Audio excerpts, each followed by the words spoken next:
So, you want to learn how to deadlift? Come with me. You just load some weight on the bar.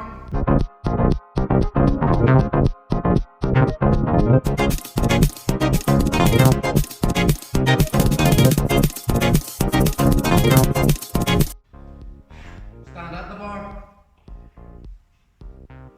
Take your grip and pick it up. Simple. Deadlift. Easy. No, not quite. Hi, I'm Tommy and welcome to my channel Gym Life, where I talk about the gym, training and everything in between. More importantly, if you're like me and if the gym and training is part of your life, don't forget to like the video if it brings you any value. Subscribe to watch my future content, and with all that out of the way, let's get on to today's video.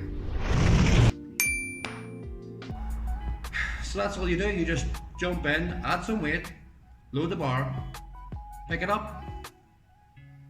No, not quite. Look, for some of you guys out there who are watching this video who are currently deadlifting, it might be that easy. You might have picked it up quickly, you find that the deadlift to you is a natural movement, it's easy, and you're already throwing weight on the bar and starting to get that lift up. But trust me, sadly, as a voice of experience, that you're never going to question your technique and form until you either hit a plateau, or probably worse, you get injured. And you're probably wondering, well, I'm good at the deadlift, it's always been a good lift for me, how did I get injured? And that's when you'll start to break down the lift step by step to do it better, to try and avoid that injury again. But let's cut that all out. I want you to follow my guide, take it to the gym, tweak your form, or make sure that your form is in line with mine. Instead of learning the lift after you get injured, that's just to avoid the injury in the first place. How's that sound? Good to you? Good. With that out of the way, let's get started. Yes, this is beginner friendly, but slightly different to the beginner friendly videos you've ever watched before, where I'm going to teach you the same methodology, technique that I would teach to somebody who's still currently deadlifting. You see, at the end of the day, the key with longevity of any exercise or any sport, or just maintaining your body and looking after it year in, year out for every year to come, is that you do things properly. I'm going to show you quickly the deadlift, and then we're going to break it down step by step. And at the risk of overwhelming you, I'm going to teach you correctly what I'm doing, correct form for you to take to your next training session, take to the gym, learn. And what I want you to do is learn form first, and then add weight, add resistance, and start to get stronger. I want you guys to learn how to deadlift for the long term, not for the short term. Right, I've rambled on long enough. Let's break this deadlift down so you can get started. I really wish this might work, but it doesn't. First up, stance. Now, there are two areas I'm going to cover when it comes to how you stand at the bar. But before we even get to that distance, and again, this is for the guys who are first timers or beginners, it's important first of all that, as obvious as it may seem, that you locate the center of the bar. As you can see in the video, somewhere along here, most bars, pretty much all bars, regardless of expense, whether it's the cheap and nasty or it's the most expensive high-end bars on the market, they will all have something very, very similar, and that's that they will have a similar knurling and markings within the bar or on the bar. From these, you're able to very quickly and easily locate the center of the bar, and it's from there we're going to take the rest of our guides. First up then is distance that you stand from the bar. I still find this hard to believe, but there are videos out there that give exact distances you stand from the bar. Don't pay any attention to these, okay? If you're 10 feet tall and I'm 5 feet tall, I have size 3 feet, you have size 15 feet, then we're obviously going to stand at very different distances from the bar in relation to our body type. The rule of thumb, as you can see in the video here, is that as you look down the bar will almost cut the center of your foot. That's as accurate as you need to be. That's a good starting point for anybody in the deadlift.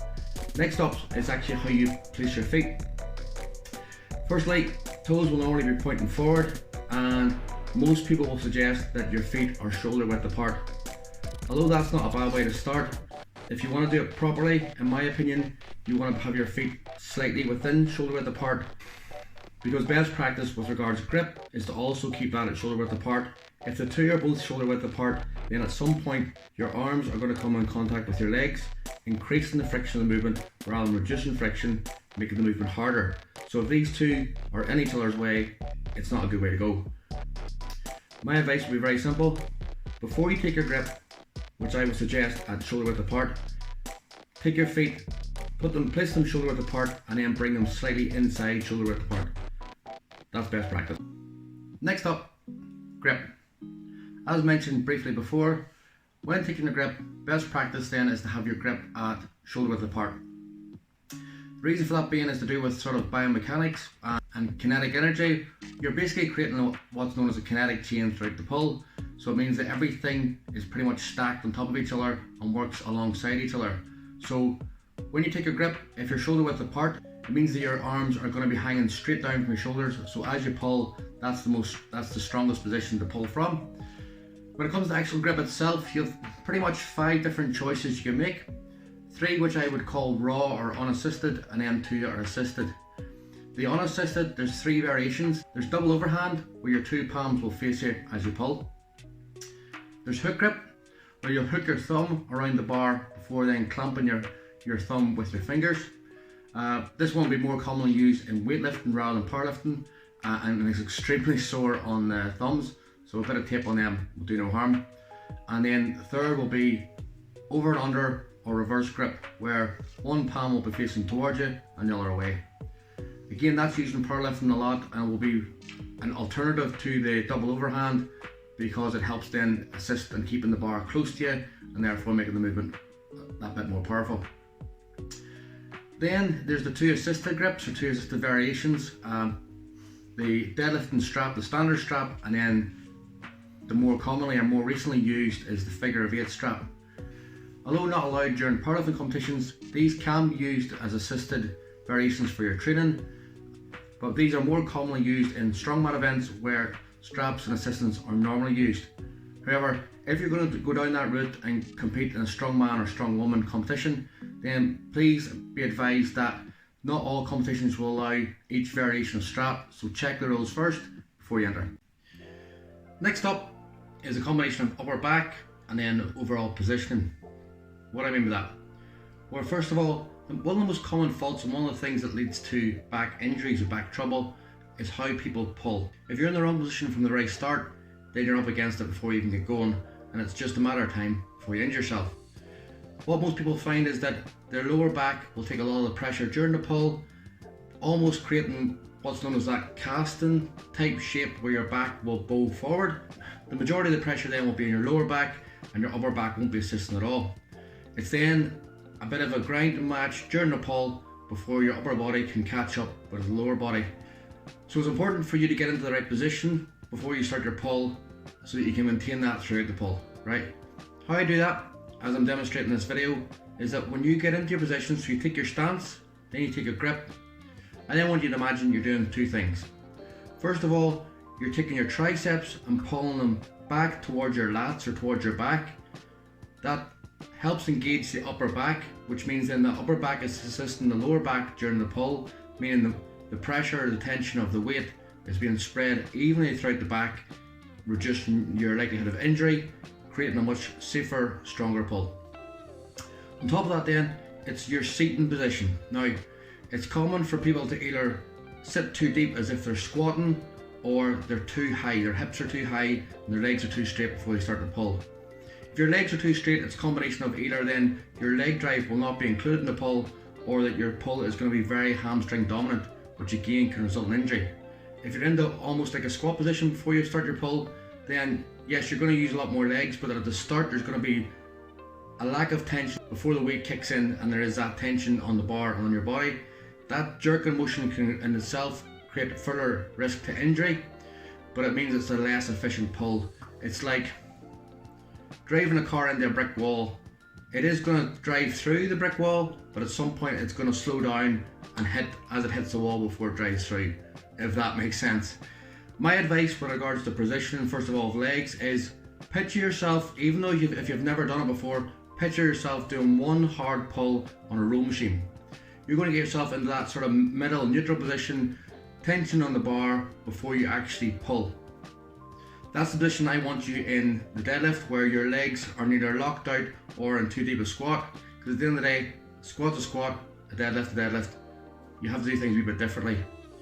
Plus, when you create that tension in your upper back by locking the triceps towards the lats, it puts you in a much safer position, and it means as you commence your pull, your shoulders will be above your hands, which is the most efficient position to be in. So you've got your stance, you've got your grip, and now you're locked in the position. You've got your upper back tight, and you've got your legs in that position where you're neither in too deep a squat, and your legs and your hips aren't too high. From there, I want you to create tension in your core through an exercise we call bracing, where you pull in as much air as you can into your core area, and then I want you to maintain that pressure during the pull by holding that air and tension within your core. Not only is it going to make a more efficient, stronger pull, but it's going to keep your back safe. And on top of that, I want you to do one other thing. I want you to pull mainly with your posterior chain, right?